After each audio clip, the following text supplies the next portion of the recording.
Okay, good afternoon, everyone. Great to be here, wonderful to be here. Big thank you to Tanya, to Jonathan, the team at the bench, who we have worked with very, very closely to make this possible.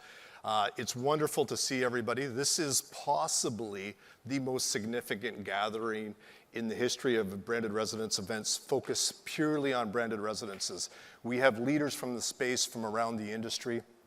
As Jonathan said, we have a sold-out event, and again, we're just really, really thankful and appreciative of everybody being here. I'm going to jump right into things. My role really is to provide some context, and I'm going to provide that with some key concepts, and I'm also going to jump into some market perspectives that'll really set the stage for the panelists and the important discussions that follow. But very quickly, when we were discussing this with Jonathan and the team, and when we were working with Daniel and really trying to think about how we wanted to organize this event, we talked about the complexity of branded residence projects, the fact that success in this space really requires collaboration from across disciplines, architects, designers, of course, investors, sales and marketing professionals, legal advisors, data insights folks that can really help us look at what the consumer is really looking at, what the consumer is really looking for. And really, thankfully, we've got all of those people here in this room tonight, or this afternoon. So again, thank you very much. So in terms of setting the stage, I'll first lay out what our agenda for the afternoon, and it is a very, very exciting afternoon. Following myself, we'll take a look at branded residences from an investor perspective, and Louis Abud will walk us through that conversation. We'll then have a very interesting and insightful conversation with one of the true leaders in residential worldwide, sharing not only perspectives on real estate globally, but right here in the region. And from there, we'll then segue into branded residences, but looking at it from the perspective of operators. We'll then transition to two waves of breakouts, two rounds of very, very interesting discussions focused on what we see as some of the real key and crucial issues in the branded residential space. Each of those will be for about 30 minutes. One of those sessions, the sales and marketing session, followed by the structuring of rental programs, will be located right here, and the team will be able to direct you to the other sessions. We'll then look at and have a discussion with one of the real global leaders in terms of shared ownership. We'll look at that space not only globally, but also in terms of opportunity here in the region. And we'll wrap up with a very, very interesting look at the future of branded living. And that is absolutely something to look forward to. We will be joined by the CEO of a global fashion house. We'll have with us one of the hospitality head of one of the most ambitious and quite frankly compelling developments in the region. We'll be joined as well by a leader in terms of AI and digital communications who advises not only world leaders but governments on that space, and will apply some of those insights to residential. And in addition to that, we'll have one of the founders and the principals of one of the leading architectural firms, again, to share their perspective of on branded living. And we'll wrap up socially, of course, at the So Uptown Dubai and residences. So in terms of key concepts, and these are really themes to listen for and that the panelists and the moderators will dig into more deeply. But let's first talk about what we're really here to focus on. Branded residential is a space that sometimes gets confused with the usual suspects, apartment hotels, extended stay, serviced apartments. When we talk about branded residences today, we're really talking about private residences, a second home, a third home, or a primary residence that one of us could purchase and live in. Developed, marketed, and sold under a license agreement, very often with the requirement that that home be operated to brand standards and taking the form of apartments, villas, or chalets, so private homes. Branded residences take a number of forms. Very frequently, a branded residence project is co-located in a mixed-use development with hotels, but increasingly we're seeing them developed on a standalone basis, and there's a breakout session that will dig into the keys to making standalones successful. As well as we'll hear from one of our speakers, branded residences can take a shared ownership form, in particular private residence clubs or fractionals. And as well, we sometimes see branded residences in strata hotel or mandatory rental program projects. Those are projects where typically the residence is sold on the requirement that it be operated under an HMA, if you will, as part of as a key in the hotel. Important always when we're having discussions about branded residences to be clear on what the role of the developer is or the licensee versus that of the brand. So the developer is generally responsible for financing and development, for structuring the governing documents, and as we frequently get asked, for sales and marketing. Certainly you can count on the brand to grant the license to the IP, to provide the standards and typically brand immersion and training. Now, frequently, and these are issues that can be dug into with the panelists, but not always, the brand also is involved in the management of the residences or sometimes the franchising of the residences. You'll see brands that will support rental programs. You'll see brands that don't get involved in that space. There are many brands that are also involved in supporting their development partners in terms of lead generation, providing leads or prospects, if you will, that can go on to purchase a branded residence. And there are some operators, perhaps fewer, that provide a real turnkey solution that includes HOA management or administration of homeowner associations. Now, when this concept works, it really works. From a purchaser perspective, these are brands that resonate on a very deeply and personal level. They typically deliver a really elevated service offering. And peace of mind is very, very important. If you can imagine the brands that participate in this space, they're very often brands that are trusted with some of the most iconic real estate assets in the world. And when you think of those brands being extended to a private home, it's very easy for a purchaser to have trust and confidence that that same brand will safeguard one of their most prized assets. From an investor perspective, we talk a lot about premium. We talk about absorption, speed of sales. Brands help developers secure immediate differentiation. And they also, when we co-locate brands in a mixed-use development alongside a hotel, they typically enhance the economics of the investment in that hotel asset. And of course, for those of us that are involved in the operator space, this is a wonderful canvas on which to evolve our brand stories. There's certain things that we can do in private residences. There is experiences that we can create and curate that are simply impossible to do during a 3 or a 4 night stay. The purchasers of branded residences are typically high net worth and ultra high net worth individuals. And they themselves, of course, are wonderful potential brand ambassadors. And as well for the brands and the operators, there's a real opportunity working with our partners to support the creation of tremendous value. Now, the brand premium concept, and this is something that folks like Rihanna Tani and Rico Piccioni can dig into in more detail from Savills and from Global Branded Residences, because they study this space very, very closely.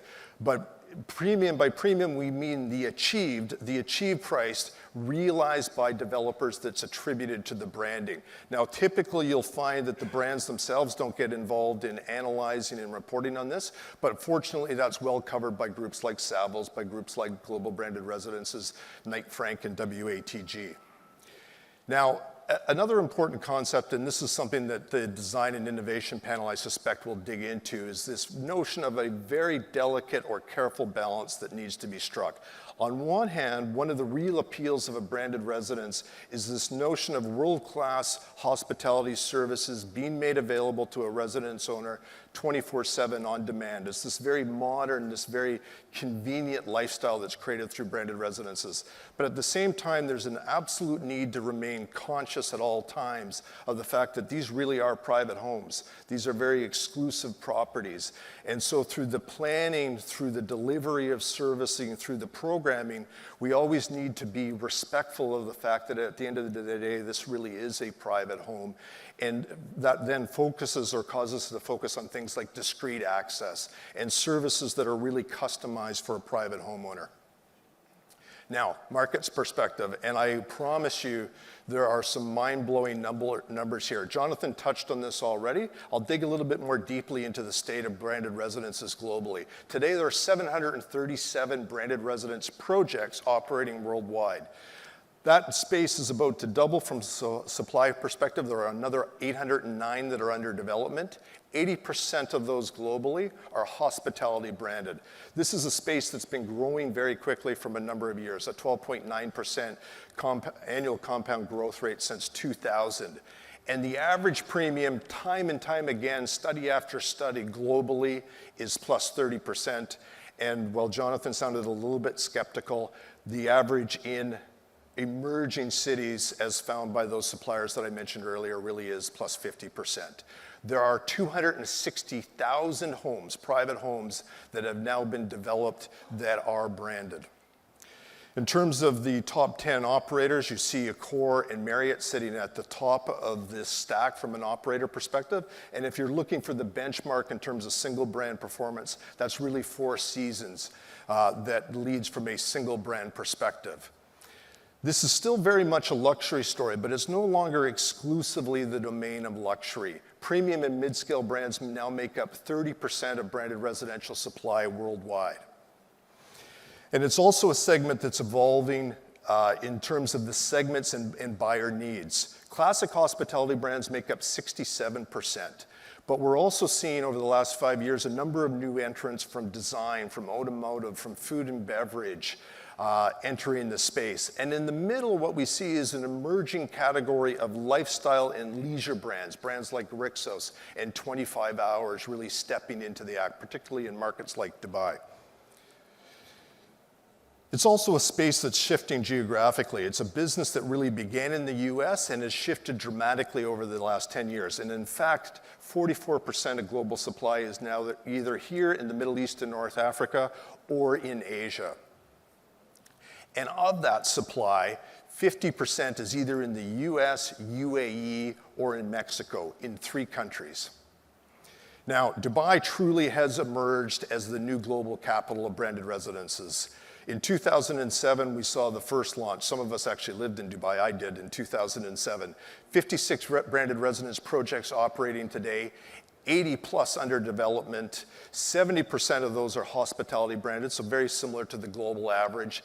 And amazingly, a staggering 40 have been launched in the last 12 months. There are now 40,000 homes that are branded in the city of Dubai or the Emirate of Dubai. Now, it then really is obvious why we chose Dubai as the place for the first or the inaugural Branded Residence Forum. Dubai is not only the world capital in terms of branded residences, but it is poised to become 2x the size of Miami.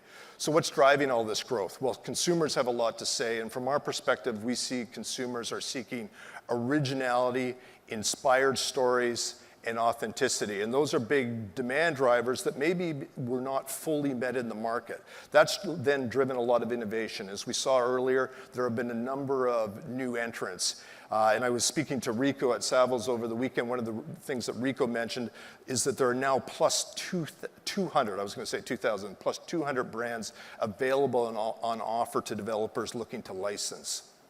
For developers, these new brands are enabling the ability to target more precise niche demographics and psychographics. And additionally, global operating platforms are now making it easier to extend these brand promises into the operating phase. And perhaps that's an opportunity to segue into a very quick introduction of Accor One Living itself before we transition to the first platform. So at Accor, we've been in this space now for plus 20 years. And what we've done over the last 2 years is we've taken all that expertise and experience that we've acquired across all of our brands, and we've integrated that into a single organization. A single organization that is focused first on mixed use and the products that you can integrate into mixed use developments, but particularly on branded residences themselves. And our commitment, or our promise, if you will, to our development partners in the homeowner communities we serve is that we work with our partners not simply to get the right commercial foundation in place, but then increasingly as we enter into the planning processes to make sure that the consumer that our partner is targeting, the needs that that buyer and how they're going to have their home used are really accounted for in the planning phase, considered in the sales and marketing phase, in the customization of service offerings. We then go on to mobilize the support to get these projects open, and our team, led by folks like Robert and Daniel, who I'll introduce in a moment, work with those homeowner communities for years to come in the operating phase. So we're the #2 operator in the space as measured by network and pipeline. We offer 25 brands to our partners. Last year, we helped our partners sell more than $2 billion in real estate under their brands, and we look after 7,000 homeowners worldwide. We're fortunate in that we have some of the pioneering brands in the space, brands like Fairmont and Raffles that helped to create the category, but also SLS, which is the fastest growing brand in the lifestyle space. And that's followed up by a number of exciting innovators that are helping development partners target new niches, brands like Sofitel, brands like Pullman, brands like Hyde, which we see doing very well in in Dubai Hills. So finally, again, before I transition over, I'm joined here today by Daniel von Barlow, who many of you know, by Robert Maurice, who heads up our business from an Accor One Living perspective in Americas, and Laura Barrett, who will lead the legal discussion. Along with all the speakers and moderators, we want to welcome you, and we all look forward to seeing you and discussing these issues in more depth during the panels that follow, and of course at the reception at So Uptown Dubai, which will be at 6:30 p.m. tonight on the 34th floor of So Uptown Dubai. Now, I use this slide to introduce the moderator of our first panel, which will dig deeply into branded residences from an investor perspective. It's relevant that I have So on the screen because this is the very first project that I worked with this person on.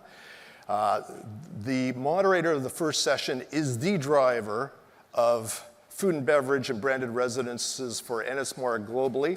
You will see in a moment we share the same fashion consultant. The deputy head and chief development officer for Ennismore Middle East, Louis Aboud.